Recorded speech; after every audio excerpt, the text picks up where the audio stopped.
Olá, sejam todos muito bem-vindos ao canal Mitologia Grega de A a Z. Meu nome é Sérgio Paulo de Melo Feitosa, sou mestre em Ciências da Religião, sou psicólogo clínico e estou aqui hoje trazendo mais um conteúdo, uma espécie de continuidade a uma fala que eu deixei aqui no canal na semana passada, quando eu falei do Hesíodo e um pouco da Teogonia, onde ali eu já comentava sobre o Homero.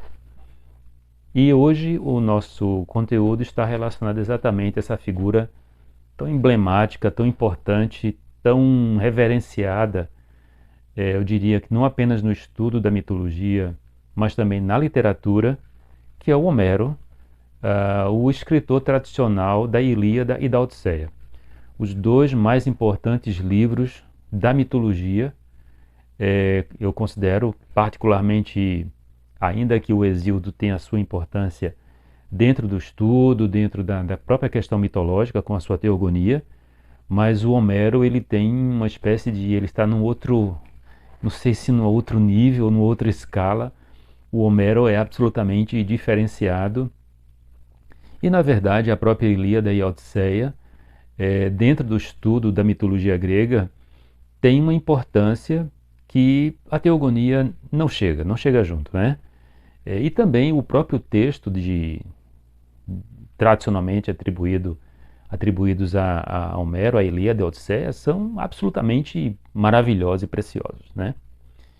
Bom, então assim, aqui o nosso conteúdo hoje vai ser direcionado a Homero e, obviamente, eu vou fazer alguns comentários em relação à Ilíada e à Odisseia e depois há uma outra questão que é super importante, chamada de questão homérica, e acredito que não vou conseguir fechar essa fala em um conteúdo só. Então, acredito que a gente vai deixar, vou deixar em dois conteúdos para com que haja uma abordagem boa, uma abordagem de qualidade, de conteúdo, para com que a gente possa pensar nesse personagem, ou nessa pessoa, melhor dizendo, nessa pessoa tão importante, o Homero, e a sua obra imortal, absolutamente imortal, né?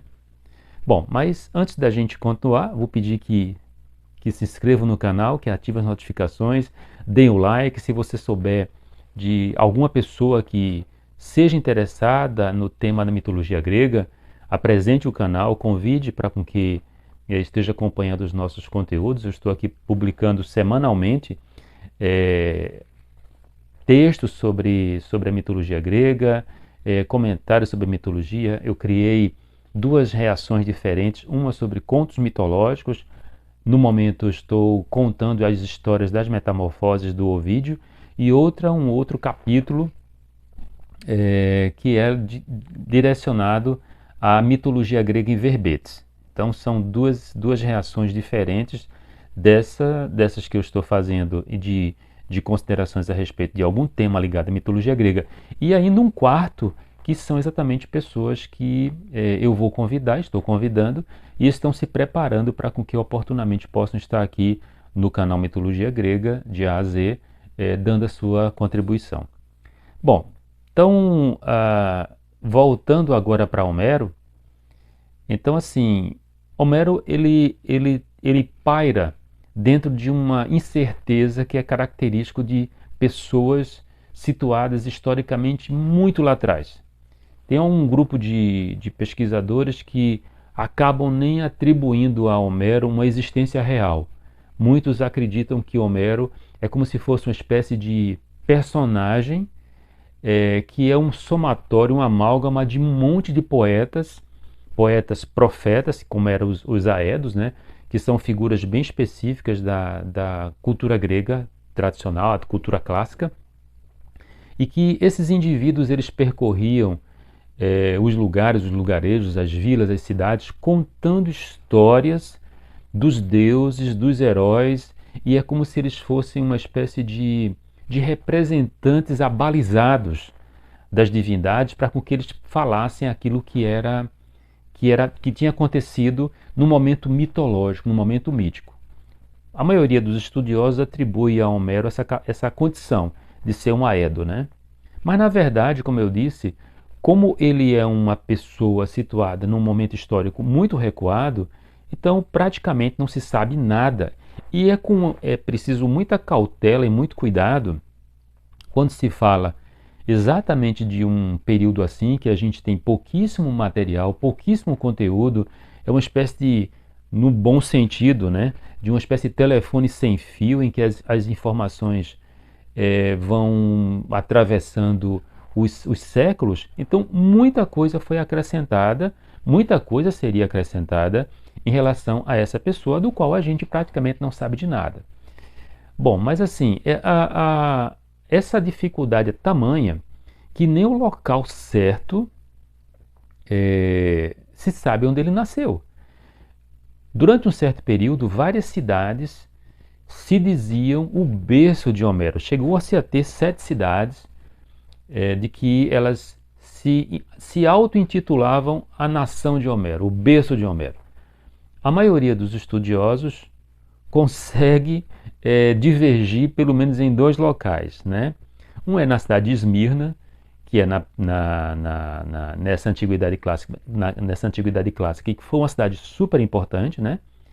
E um outro local que é atribuído ao nascimento de Homero é a ilha de Quios. A gente percebe que o texto de Homero, ainda que eu não tenha leitura sobre isso, é um texto jônico, né? Então, ele foi escrito, a Ilíada e a Odisseia, foi escrito nesse texto, nessa linguagem, né? Então, a gente pode imaginar que, de fato, Homero produz no grego.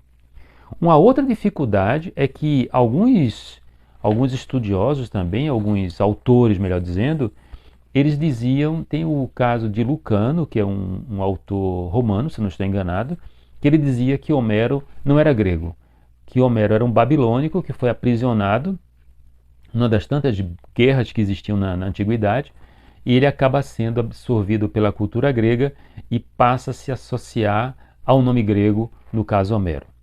Há uma outra situação também que é bem curiosa, que é o caso do imperador Adriano. E Adriano, numa das visitas que ele fez a Delfos, ele consultou a pitonisa daquele momento lá, né, quando estava, e ele perguntou quem era Homero. Bom, a pitonisa, ela era uma sacerdotisa que em transe, é como se ela falasse através, Apolo falava através dela, né? Então o Deus se utilizava da profetisa para poder transmitir a sua mensagem aos seres humanos. E naquela consulta que Adriano fez, a profetisa de Apolo falou que Homero era filho de Telêmaco e de Jocasta. Então entrou-se no campo mitológico, né? Jocasta, a mãe do Édipo, e Telêmaco, o filho de Odisseu. Então a gente está de fato dentro de várias brumas que impedem que a gente possa de fato afirmar certas coisas. Há uma outra característica muito curiosa, é que alguns autores dizem que nem Homero era o nome dele. O nome seria Melicígenes.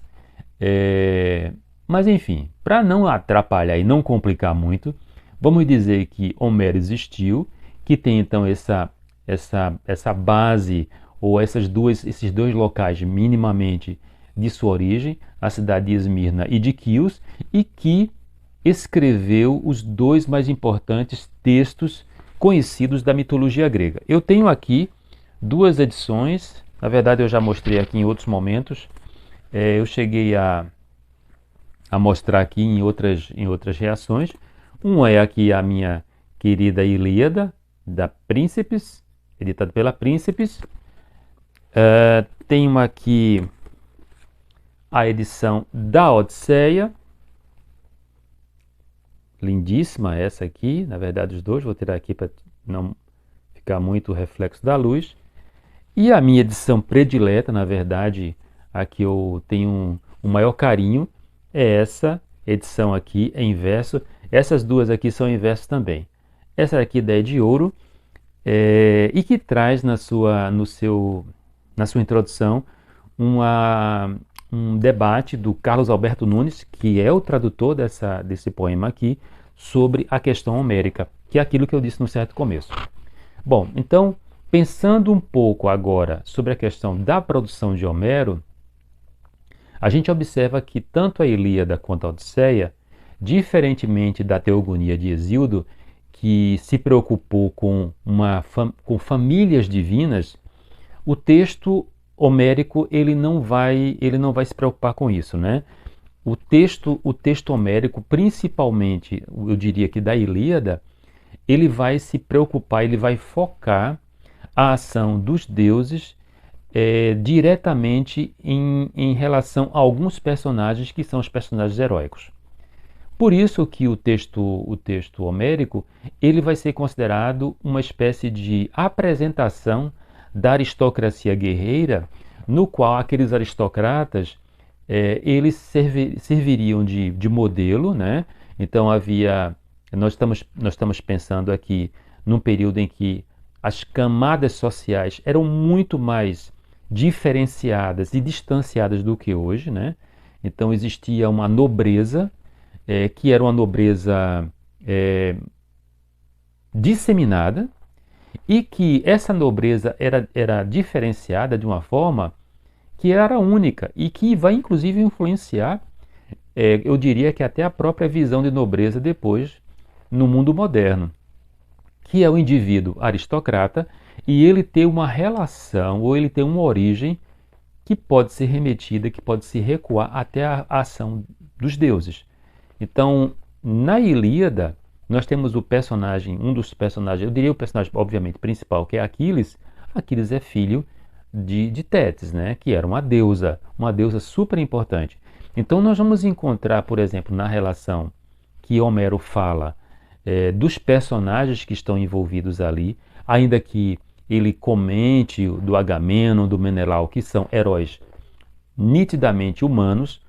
Ambos não têm uma origem, não são filhos de divindades, né? A gente pode remeter lá para trás, nos antepassados deles, aí sim nós encontramos, mas nós vamos ter esse condão, ou essa permanência, ou essa presença desses personagens que são relacionados às divindades e que claramente o próprio texto de Homero diz que ele não vai se preocupar com o vulgo, ele não vai citar o vulgo, ele vai falar dos líderes, ele vai falar dos comandantes no caso da Ilíada. No caso da Odisseia, a Odisseia de fato foca nas ações de um indivíduo em especial, o nome já está dizendo, né? Então, Odisseia, os feitos de Odisseu, ainda que oportunamente comecem a surgir outros personagens com uma certa relevância dentro do poema da Odisseia, que eu posso recordar de imediato Telêmaco, que é o filho que Odisseu deixou, muito pequenininho, quando ele é chamado para lutar na Guerra de Troia, e que tem uma participação importante nesse processo de retorno de Odisseu ao seu lar, depois de tantas agruras, de tantos problemas que ele passou, né?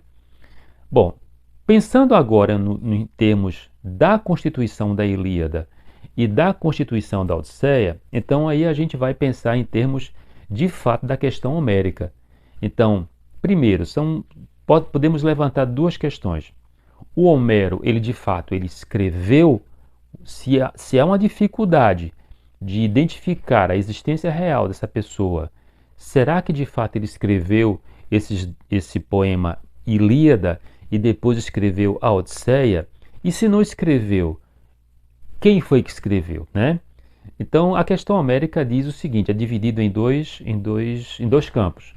Uns estudiosos dizem que de fato Homero escreveu os dois. Existiu um indivíduo chamado Homero e ele escreveu esses dois poemas. E existe um outro grupo de estudiosos que dizem que não, que existe um Homero, ele escreve o que de melhor tem essas duas produções, tanto a Ilíada e a Odisseia, e no decorrer das décadas, no decorrer dos séculos, no decorrer do tempo, mais e mais poemas foram sendo incorporados. Nós estamos num período em que o relato, né, era super importante, então a fixação, inclusive, dos poemas vai se dar aproximadamente no século IV a.C., né, quando se fixa, não se mexe mais, não se acrescenta mais. Só que a Ilíada, principalmente, ela está remontando histórias que, se aconteceram, aconteceu lá entre 1200 e 1100, dando a existência de Homero no século 8 a.C. Então, durante muito tempo, por uma razão natural, até por conta dessa oralidade, mais e mais histórias foram sendo acrescentadas. Se nós tivermos um pouco de tempo, um pouco de paciência, nós podemos perfeitamente perceber exatamente essas inserções. Eu, modestamente, como um estudioso modesto, como acabei de falar, né, diante de um tema tão grandioso, eu não vejo uma uniformidade. Eu vejo que, por exemplo, a Ilíada ela é de uma forma, a Odisseia é de outra forma. Eu não vejo um estilo que seja comum a um ao outro, e percebo claramente as inserções que acontecem tanto na Ilíada e quanto na Odisseia. E o Carlos Alberto Nunes, ele diz uma coisa muito interessante, muito importante. Ele diz que a percepção dessa não uniformidade e até a percepção dos problemas que tanto um texto quanto o outro apresentam não desmerecem a produção de forma nenhuma. Na verdade, nós estamos diante de uma maestria de pessoas que deram para a gente essas pedras angulares da literatura e do estudo acadêmico na mitologia, da religião comparada, que são a Ilíada e a Odisseia. Então, quando você pensa de que não há uniformidade no texto e que várias mãos compuseram essa obra, isso não diminui de modo algum a constituição e a construção desses dois livros. Há uma outra questão que é muito curiosa e que é pouco falada, é a questão dos hinos homéricos, né? Então, os hinos homéricos, eles são textos religiosos que são direcionados a determinadas divindades.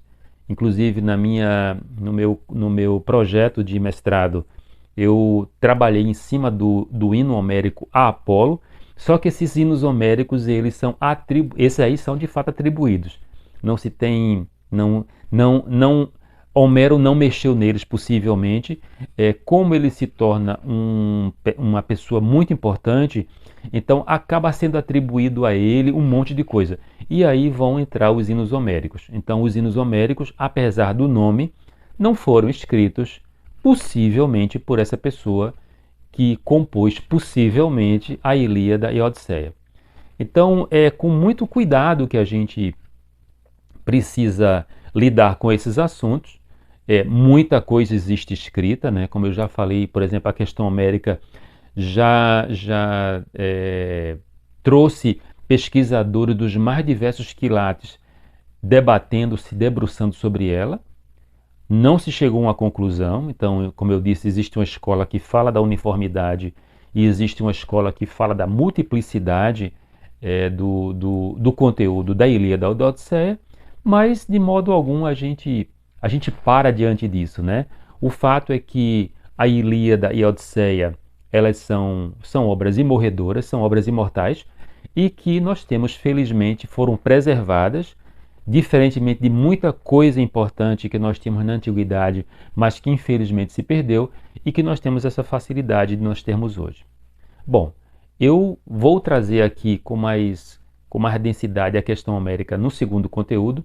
Estou vendo aqui que nós estamos já chegando num tempo razoável para o nosso debate aqui. Não quero cansar vocês, mas quero deixar aqui um abraço para quem me acompanhou até o momento. Se você chegou até aqui, então vou pedir que você ative as notificações, se inscreva no canal, dê o seu like, chame pessoas que se interessam pelo conteúdo de mitologia grega. Vai ser um prazer. Se quiserem fazer algum tipo de pergunta, alguma pontuação, alguma colocação em que eu possa colaborar, estejam muito à vontade. Para mim vai ser um prazer falar com vocês nesse momento, ok? Então quero deixar aqui um forte abraço e vamos falar então na segunda parte sobre de fato a questão homérica, com alguns poemas que são encontrados dentro do poema da Ilíada e dentro do poema da Odisseia. Finalmente, eu quero deixar aqui um abraço para 2 inscritos, o professor André Sutil e a C. Luiz N., que eu tive o prazer de trocar algumas impressões, de trocar algumas informações em relação ao conteúdo. Dizem que tem grande prazer de acompanhar o que eu posto e eu fico muito feliz com isso. Vou deixar também aqui um abraço para todos os outros inscritos e para mim é um prazer poder aqui estar dividindo as impressões, informações em relação à mitologia grega com muito cuidado, né, com muita seriedade, com atenção, porque o tema pede isso e é importante que a gente possa, de uma maneira clara, de uma maneira profunda, trazer esses assuntos que eu considero importantes, relevantes para nós aqui no canal Mitologia Grega de A a Z. Um forte abraço e até um outro momento. Até o momento da segunda reação na questão homérica em que eu vou trazer na próxima semana. Um forte abraço.